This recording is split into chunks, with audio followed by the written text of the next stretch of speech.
오늘은 먼저 예배 말씀을 전하기 전에 잠깐 광고를 드리려고 합니다. 여러분, 우리가 이제 코로나19 상황을 지나가면서 하나 깊이 깨닫는 것, 저도 그렇고 여러분들도 깨닫고, 이 예배의 소중함입니다.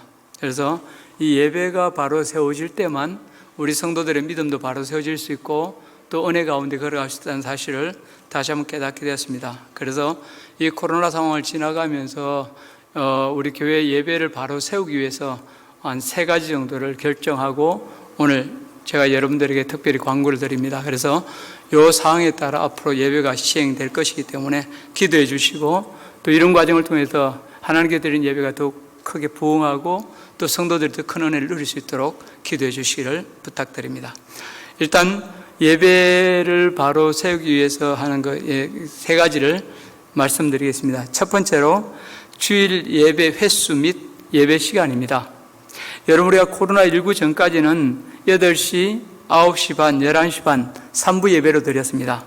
그러나 코로나가 시작되면서 이제 9시, 11시 지금 2부 예배로 드리고 있는데, 앞으로도 계속 9시, 11시 이렇게 2부 예배를 드리도록 하겠습니다. 그래서 앞으로는 2부 예배로 우리가 예배가 정확하게 정착하게 될 것입니다. 두 번째로 특성화 예배입니다.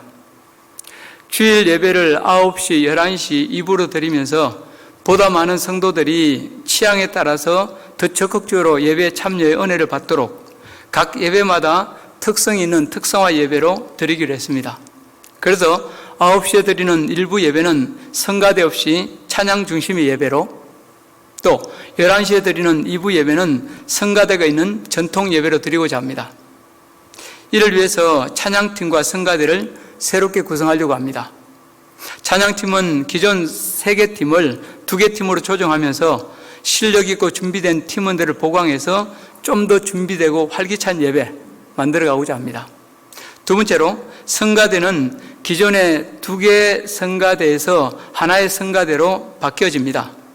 그래서 기존 2부, 3부 성가대들 뿐만 아니라 성가대를 안 하고 있는 분들 중에서도 신앙의 기본기가 있어야 됩니다. 그리고 헌신의 준비가 된 분들의 지원을 받아서 성가대를 새롭게 구성하도록 하겠습니다. 그래서 지금 2부, 3부 성가대원들 중에서도 신앙의 기본기가 되는 분들은 지원할 수 있습니다. 또 지금 성가대를 안 하고 있는 분들 중에서도 뭡니까? 내가 성가대로 봉사하고 싶은 분들은, 신앙의 기본기가 되어 있고 헌신의 준비가 되는 분들은 지원할 수 있습니다. 그렇게 해서 새롭게 구성하도록 하겠습니다. 그리고 앞으로 이 모든 진행 과정은 사역자들과 상의해서 추진하므로 예배가 정상화될 때 차질 없이 시행될 수 있도록 준비하겠습니다. 세 번째로 예배 시간 지키기, 지각하지 않기입니다. 이 문제는 실로 심각합니다. 예배 시작 시간이 되는데도 지금은 좀 덜합니다. 우리 코로나 상황이 되면서는 어떻게 보면 자원하는 분들이 교회를 나오기 때문에 참 지금은 너무너무 감사해요. 근데 일반적으로 코로나 전까지만 해도 예배 시작이 되는데, 제가 정시에 올라오거든요. 예배 시작이 되는데도 그때 약 5분의 3, 반 조금 넘는 인원만 예배에 참여했습니다. 그리고 나머지는 예배가 시작되고 난 후에 들어옵니다. 그 중에는 20분, 30분, 심지어 예배가 거의 끝나갈 때쯤 들어왔다가 축도 전에 나가는 등 아예 습관적으로 늦게 오는 분들이 많이 있습니다. 그러다 보니 지각하는 본인도 예배를 제대로 드리지 못하고, 또 일찍 와서 예배를 드리는 분들에게도 방해가 되고, 이처럼 예배의 기본이 잡히지 않다 보니 전체적으로 은혜 받는데 결정적인 장애가 되었습니다. 그래서 코로나19가 종식되고 예배가 정상화되면 9시 정각, 11시 정각에 본당 3층, 4층 이 문을 잠그도록 하겠습니다. 그 대신 6월 7일부터 2달 동안, 그러니까 7월 말까지입니다. 6월 7일부터 2달 동안은 9시 10분, 11시 10분, 10분을 유예해서 문을 잠그도록 하겠습니다. 그렇게 해서 여러분 성도들이 일단 좀 적응할 수 있는 시간을 2달 동안을 드리고자 합니다.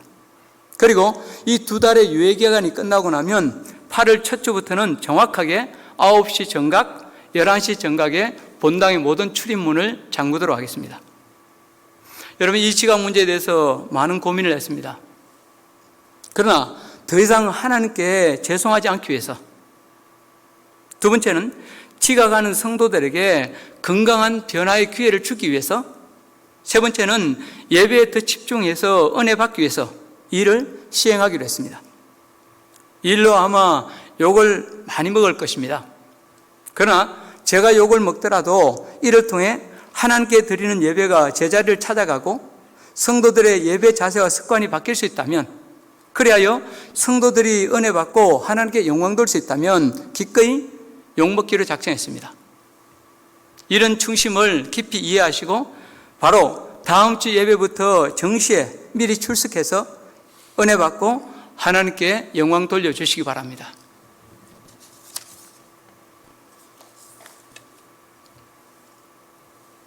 오늘 본문에는 한 여인이 사람들 틈에서 예수님께 손을 내밀어 병이 나은 사건이 나옵니다. 이 여인은 혈루병이라는 일종의 부인과 질병을 앓고 있었고 이로 인해 12년 동안 큰 고통을 당했습니다. 그녀는 병을 고치기 위해서 할 수 있는 방법을 다 써봤지만 허사였습니다. 그녀에게 남겨진 것은 더 심각하게 망가진 육신과 절망밖에 없었습니다. 그런데 이 여인이 어느 날인가 사람들 틈에 끼어서 예수님께 나옵니다. 그리고 믿음으로 예수님의 옷에 손을 대었을 때 그 병이 낫고 영혼까지 구원하는 놀라운 기적을 체험합니다.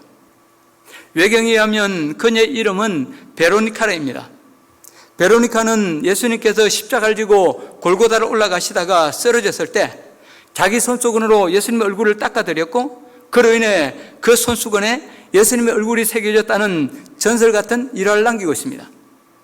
그렇다면 혈루병자인 가련한 여인이 이처럼 큰 기적을 체험할 수 있던 비결이 뭡니까? 오늘 우리는 이 여인의 믿음과 그 여인을 향한 예수님의 사랑을 묵상해 봄으로 주시는 은혜를 나누고자 합니다. 첫 번째로 생각해 볼 것은 혈루병 걸린 여인의 가련한 처지입니다. 여러분, 예수님 앞에 나오기 전 이 여인의 처지가 어땠습니까? 본문 25절, 26절 말씀 우리 같이 한번 읽어보겠습니다. 12회를 혈류증으로 앓아온 한 여자가 있어 많은 의사에게 많은 괴로움을 받았고 가진 것도 다 허비하였으되 아무 효용이 없고 도리어 더 중하여졌던 차에.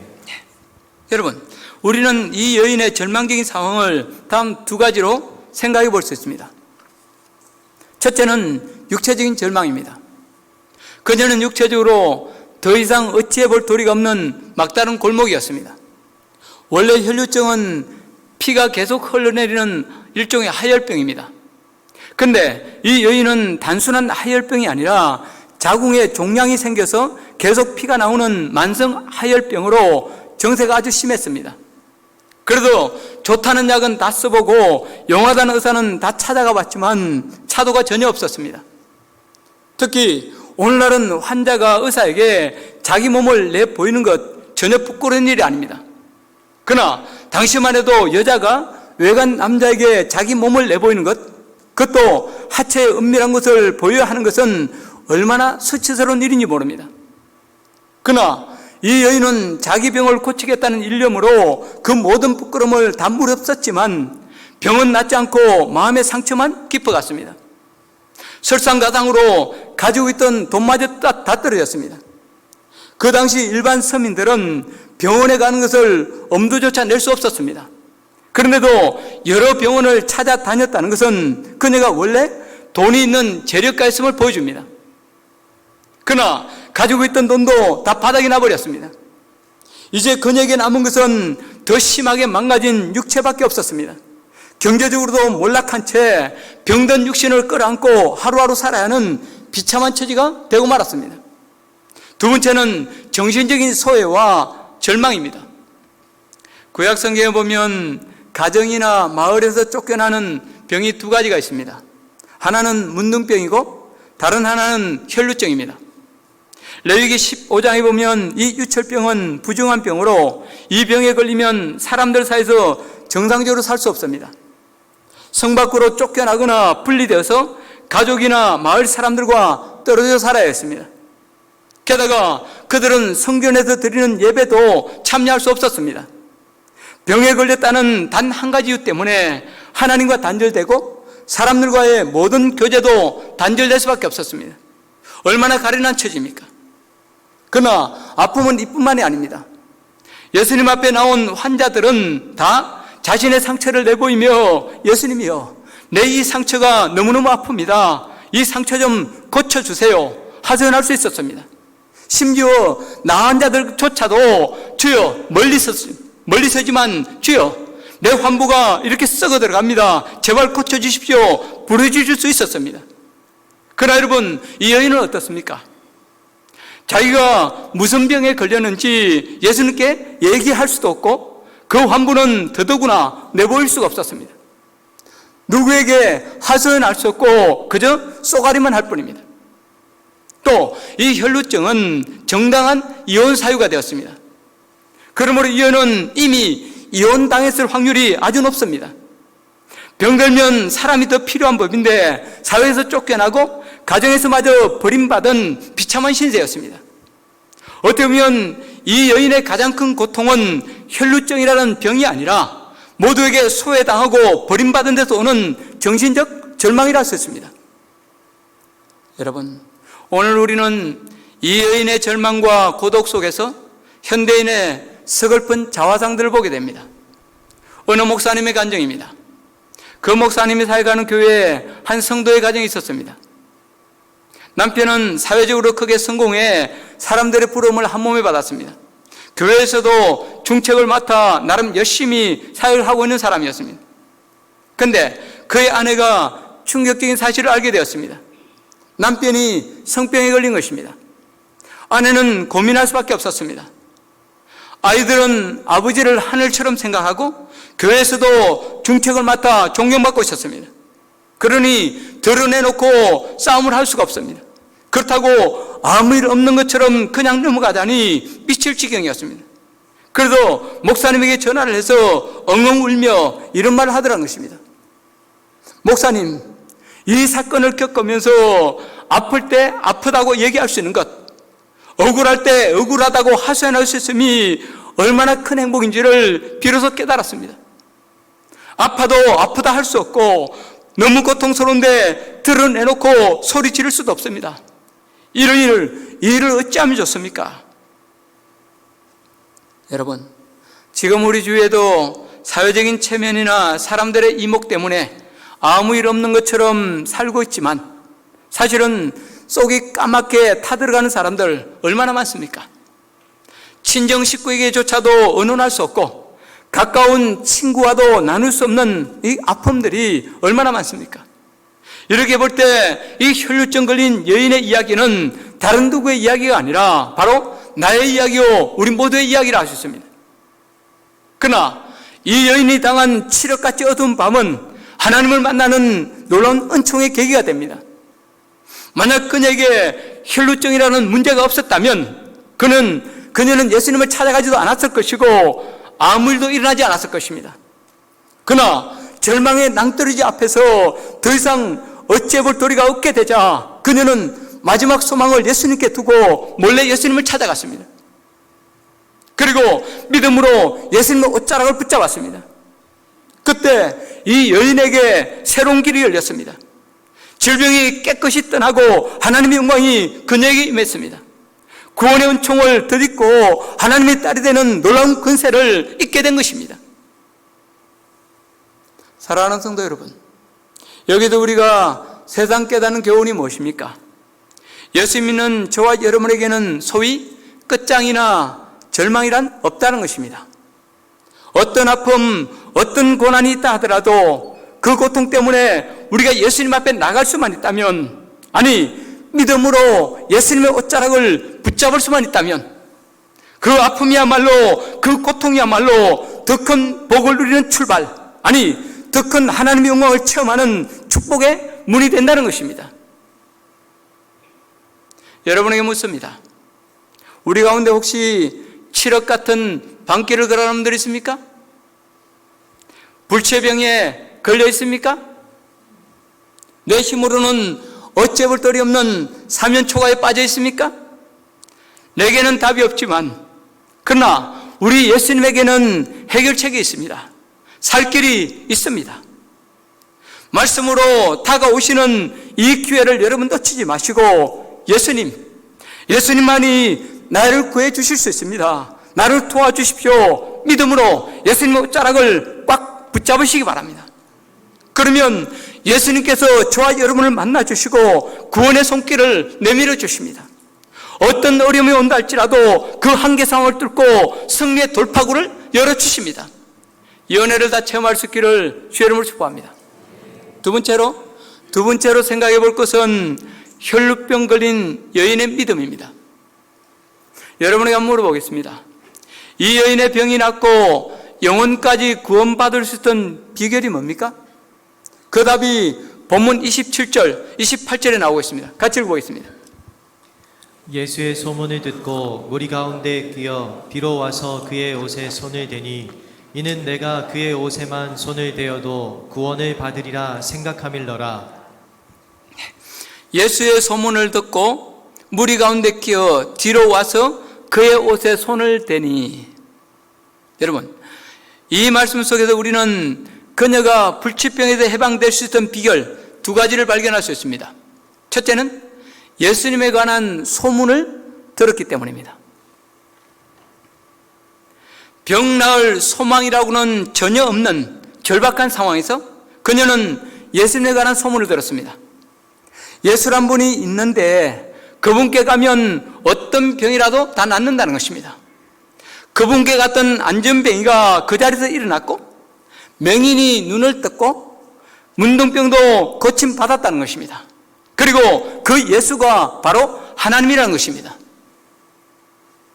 그런데 당시 예수님에 관한 소문 중에는 좋은 소문만 있었던 것이 아닙니다.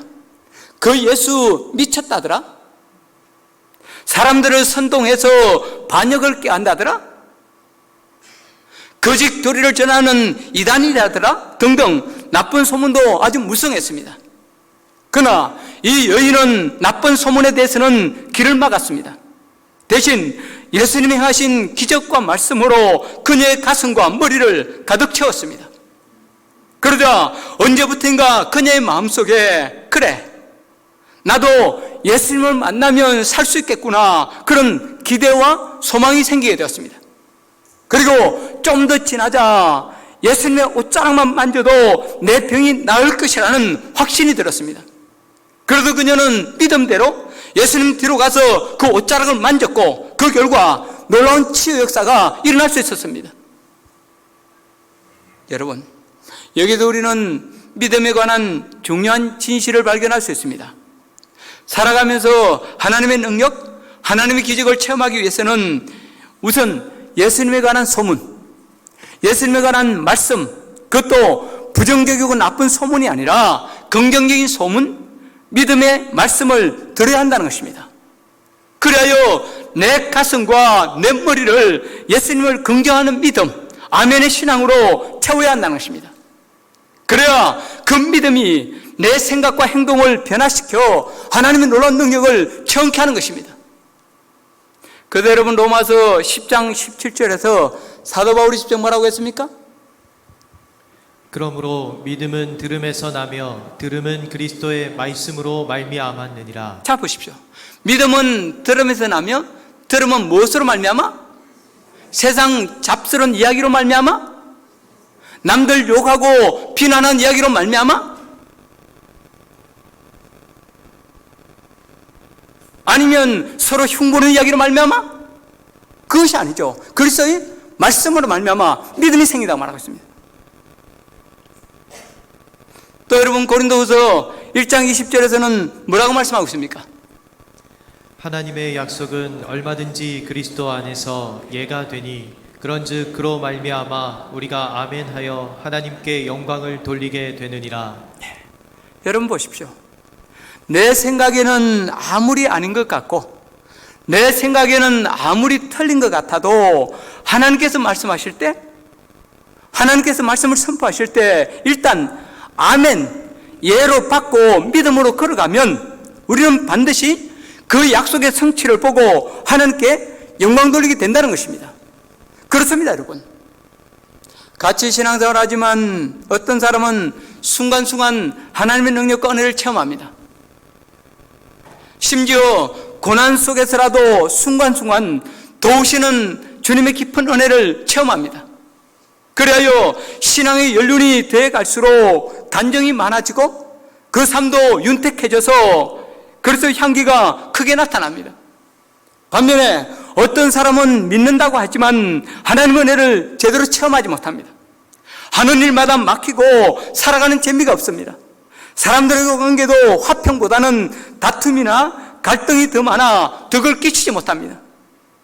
그렇다면 왜 이런 차이가 생깁니까?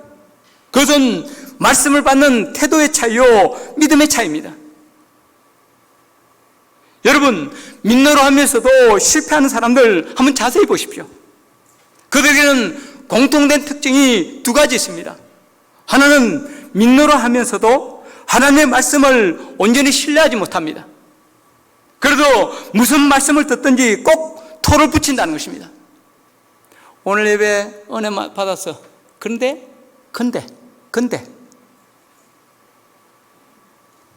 두 번째는 어떤 말씀, 어떤 이야기를 대하든지 일단 안 되는 쪽, 부정적인 쪽으로 보고 비판부터 하고 온다는 것입니다. 더 치명적인 것은 이 사람들은 이렇게 하면서 그렇게 하면서 그것을 소위 더 지성적이고 신앙이 좋은 것이라고 착각한다는 것입니다.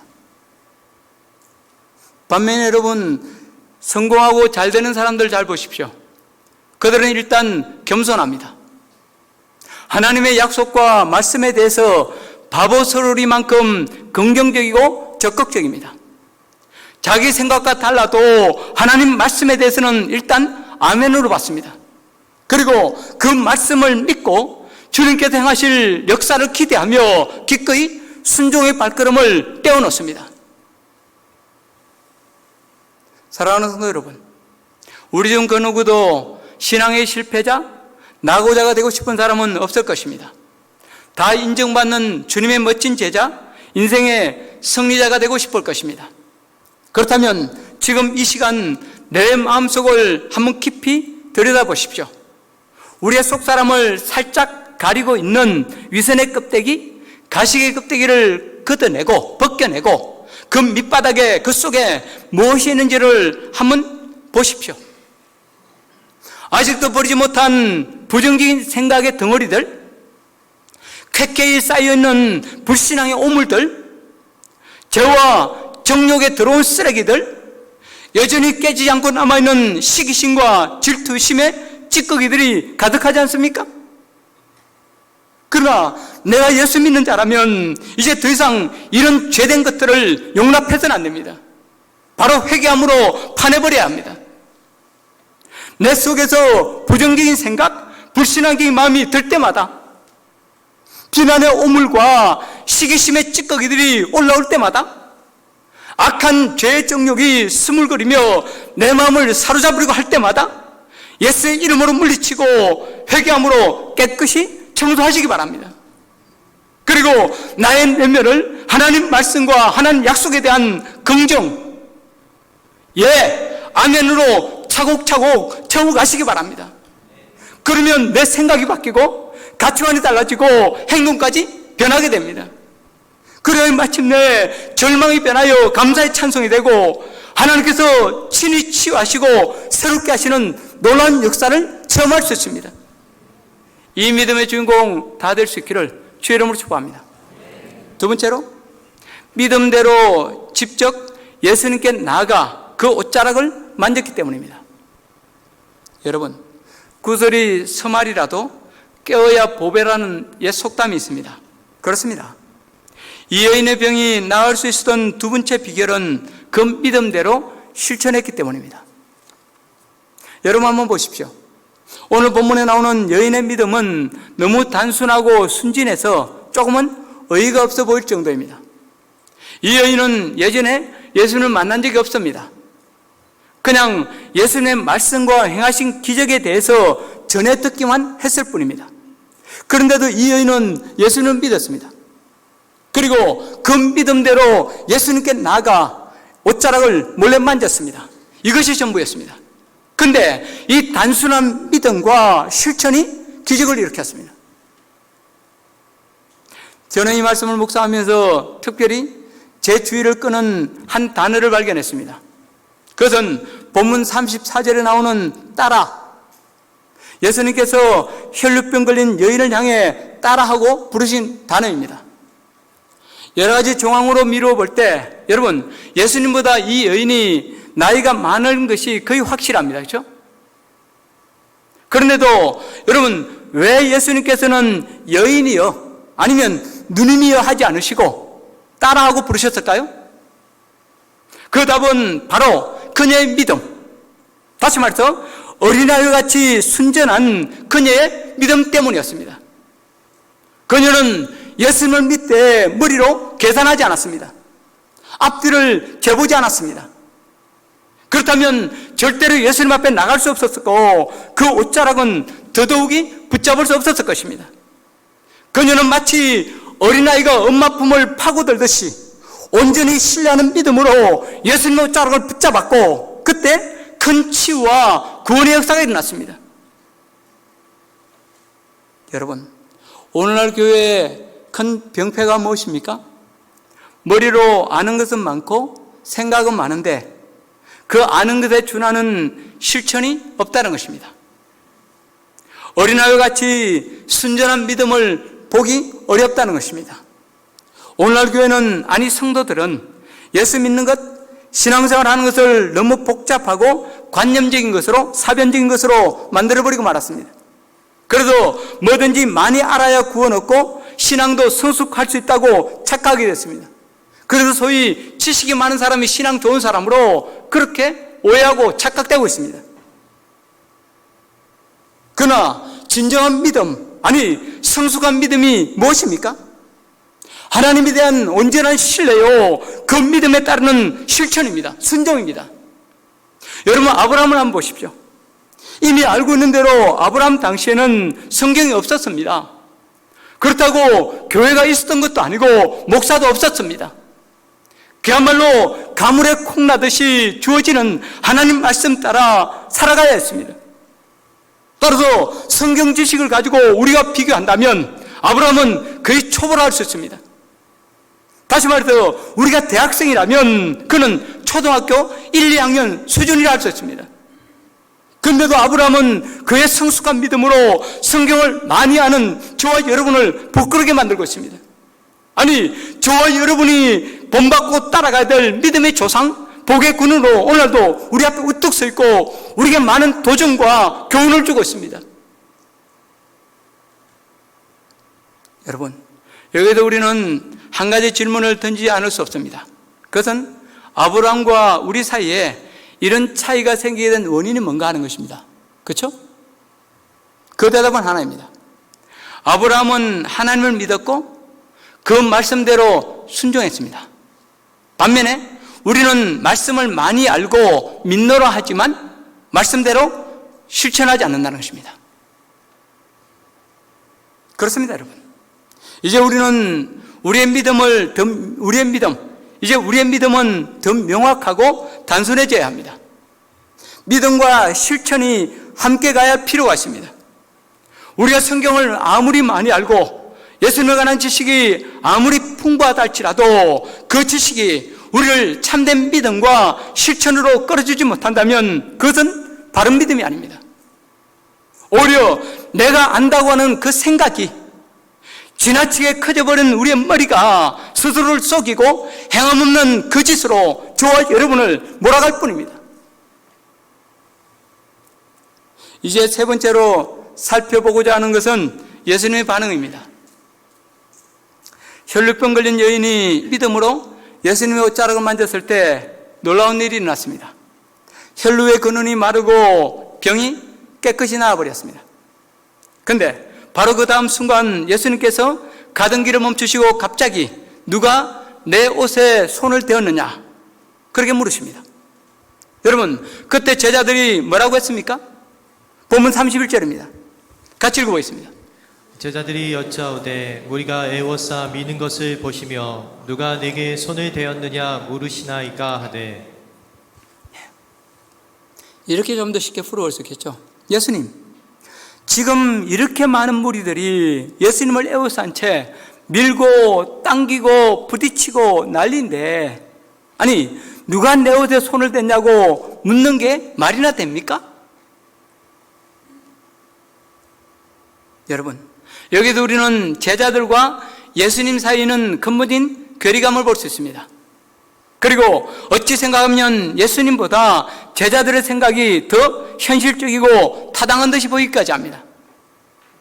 하도 많은 사람들이 서로 밀고 당기고 밀리다 보니 예수님의 발등을 받는 사람도 있었을 것이고, 예수님의 팔을 잡는 사람들도 있을 것이고, 뒤에서 예수님의 등을 떠민 사람도 있을 것이고, 아니면 어깨가 부딪히고 여러분 몸으로 부딪히고 이런 사람들이 많았을 것입니다. 그런데 놀라운 것은 그들에게는 아무런 변화도 일어나지 않았다는 것입니다. 대신 오직 한 사람, 믿음으로 예수님의 옷자락을 붙던 이 여인만, 그것도 몰래 붙던 이 여인만 병이 낫는 놀라운 기적을 체험했습니다. 여러분, 여기서 우리는 무엇을 깨닫습니까? 단순히 예배하거나 주님의 이름을 부르는 것이 아니라 믿음으로 예수님을 붙잡는 것이 중요하다는 것입니다. 그리하여 예수님과 살아있는 관계, 예수님과 연결되는 산 체험을 해야 한다는 것입니다. 그렇습니다, 여러분. 믿음은 그 믿음의 대상과 나를 연결시켜줍니다. 내가 예수님을 나의 주, 나의 하나님을 믿는 순간 나와 예수님이 서로 연결됩니다. 그리고 그 예수님을 신뢰함으로 옷자락을 붙잡을 때 실제로 주님의 능력이 우리 삶 가운데 나타나게 됩니다. 그런데 이러한 놀라운 믿음의 역사는 오늘 저와 여러분에게도 동일하게 일어날 수 있습니다.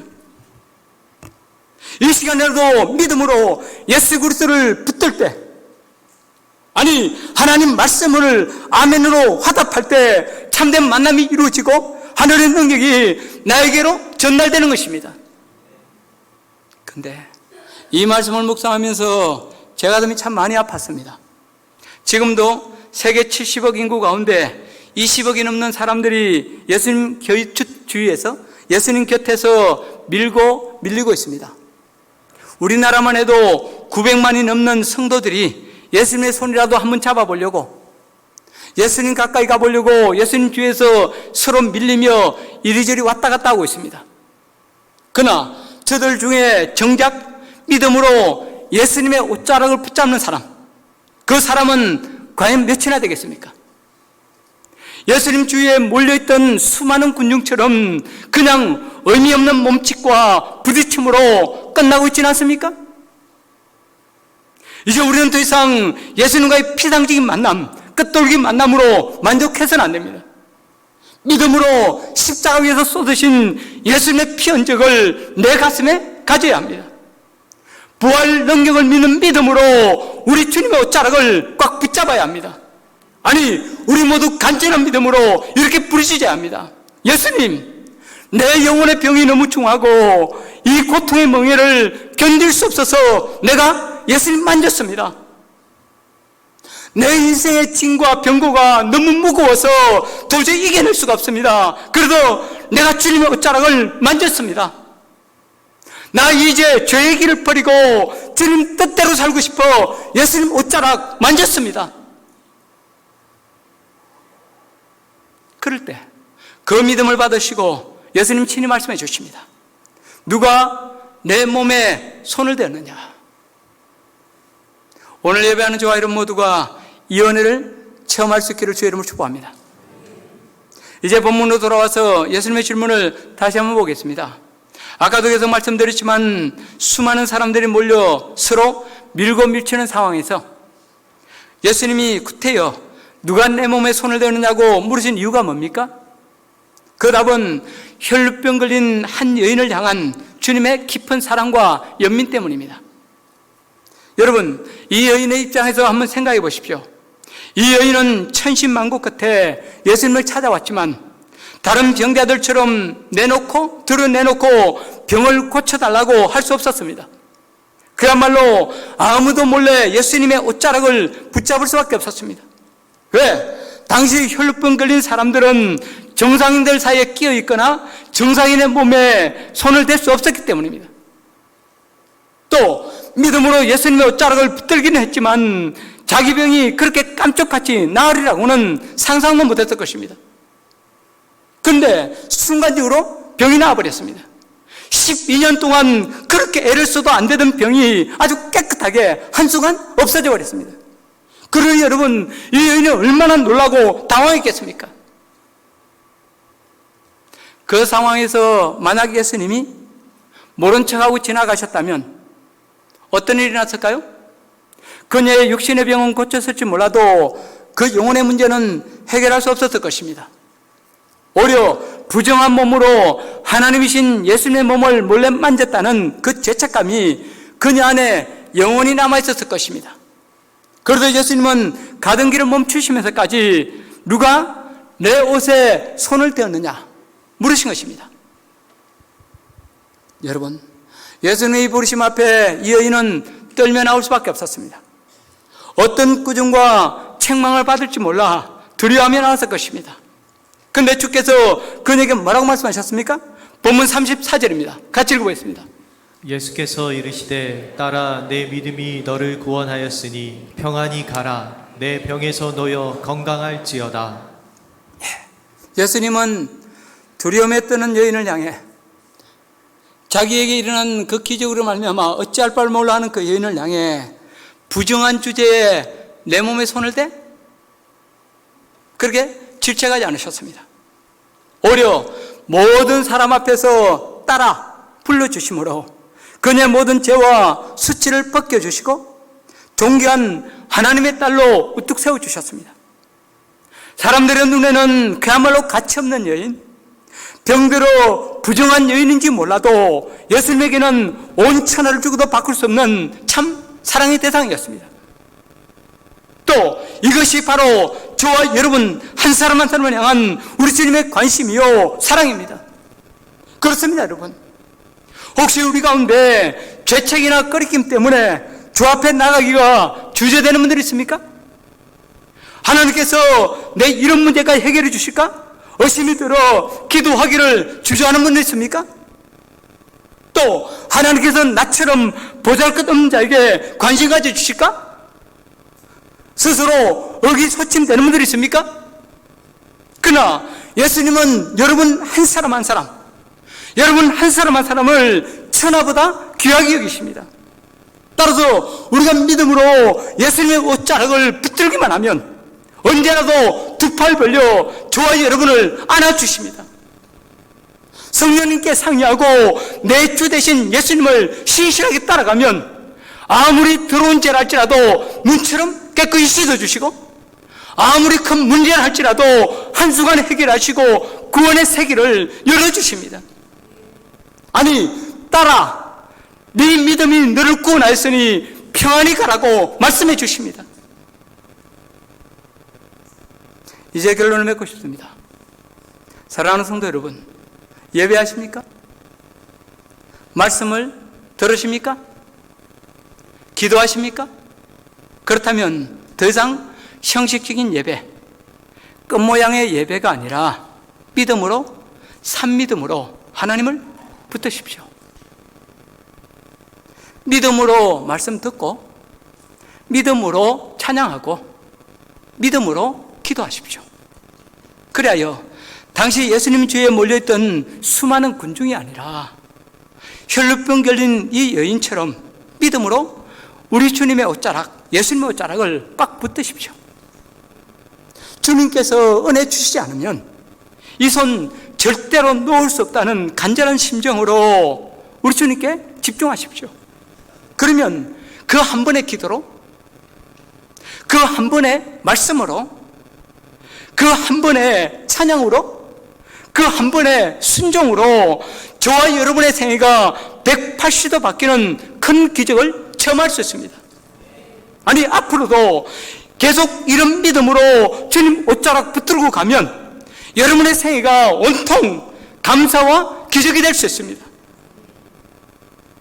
오늘도 예수님은 믿음으로 당신의 옷자락을 붙잡는 저와 여러분을 향해 이렇게 말씀해 오십니다. 딸아, 내 믿음이 너를 구원하였으니 평안히 가라.